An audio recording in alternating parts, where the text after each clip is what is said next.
Hi, this is Group 5. My name is Matt Tafetti, and my group members are Corolla Torres and Ashlyn Thomas, and this is our Goeller Matrix.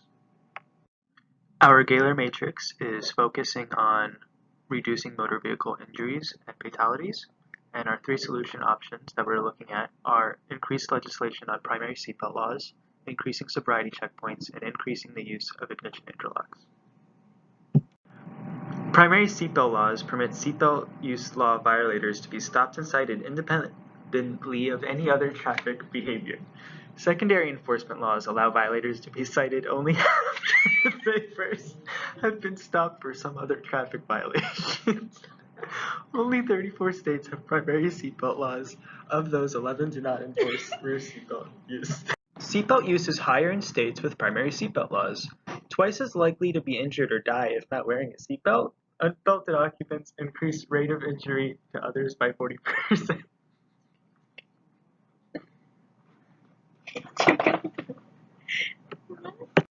Seatbelt laws have increased the use and enforcement of safe driving, but there are still some variations in the laws by each state. Seatbelt use continue to be higher in states with primary laws implementations which establish that vehicle occupants can be pulled over for not using seatbelts, as compared with states having secondary laws which are weaker enforcement laws or without seatbelt laws. As of July 10, 2010, primary belt use laws were in place in 31 states and the District of Columbia. Secondary enforcement laws were in 18 states, and only one state, New Hampshire, had no belt use law applicable to adults. For example, the majority of leaders in New Hampshire considers that in order to have a good policy, the citizens should have the right to make their own decisions in terms of wearing a seatbelt. Research has shown that minorities perceive stricter enforcement than whites. However, after primary seatbelt laws are put into effect, the rates of citations increased among all races and that no evidence was found for racial profiling. Developing culturally sensitive material that is digestible for minority audiences will also have to be addressed. Some states have seen strong opposition to seatbelt laws. In state legislatures, primary seatbelt laws have seen some bipartisan support, but legislation tends to be brought forward by Democrats more often than Republicans. Common concern among Republicans and the opposition concerns the breach of personal freedoms.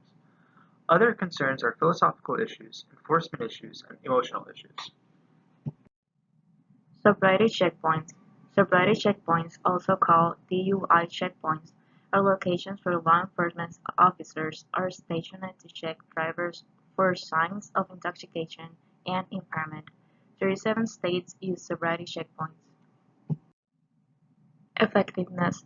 This solution has high effectiveness as it will reduce the fatality rate for all occupants in comparison to the absence of a seatbelt use law. Exposure to unbelted passengers was associated with a 40% higher risk of injury.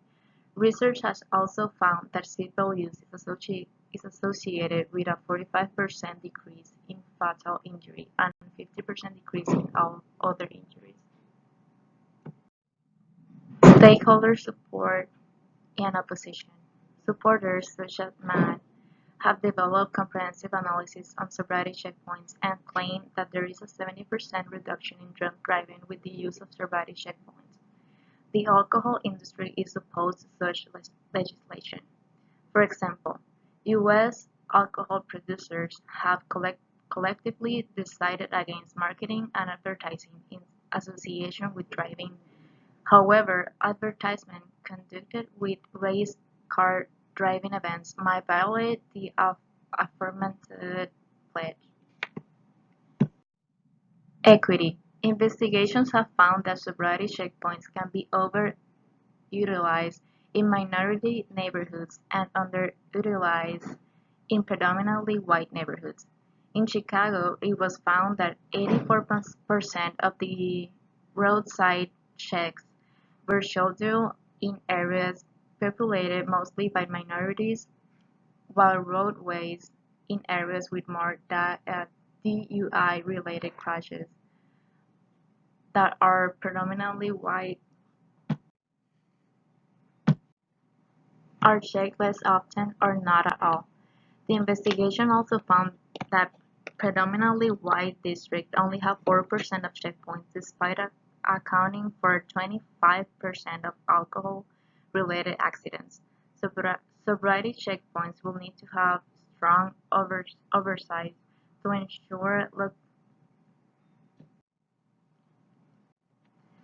to ensure localities use them equitably.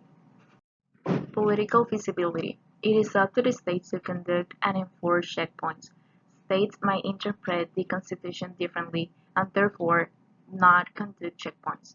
Some state budgets prohibit funds from being spent on them. Ignition interlocks. According to the CDC, an alcohol ignition interlock is a breath test device connected to a vehicle's ignition. The vehicle will not start unless the driver blows into the interlock and has a blood alcohol concentration below a preset low limit, usually 0.02 BAC. Only 29 states require ignition interlocks for offenders. Effectiveness. Installation of ignition interlocks reduces repeat driving while intoxicated, or DWIs, offenses by 70%. States that have passed ignition interlock laws have seen a decrease in drunk driving deaths. It is up to the jurisdiction of the states on the requirement of ignition interlocks. Stakeholders support and opposition. MAD supports the required usage of ignition interlock devices for all convicted drunk drivers. MAD calls for longer ignition interlock periods for repeat offenders. Meanwhile, the American Beverage Institute believes that the use of ignition interlocks will eliminate people's ability to have a glass of wine at dinner or a beer at a ball game and drive home. Equity. Only 29 states require ignition interlocks for offenders. Increased court monitors on the device usage as well as increased funds and resources to assess effectiveness are needed, which states may lack funding for. Servicing ignition interlocks may contribute a larger burden to poor and working class offenders than the rich. A case from Washington saw a fisherman go to court because he was working multiple days back to back and was unable to get his ignition interlock serviced in time. Political feasibility. While not having a strong opposition, there are still factors that affect political feasibility. Currently, ignition interlock laws are voluntary and weakly written. Judges have also been hesitant towards the use of interlock devices for DUI offenders. These are solution evaluation rankings for all three of our solutions. As you can see, primary seatbelt laws saw an overall ranking of 16 out of 20. Sobriety checks came in third at 11 out of 20, and ignition interlocks came in second at 13 out of 20.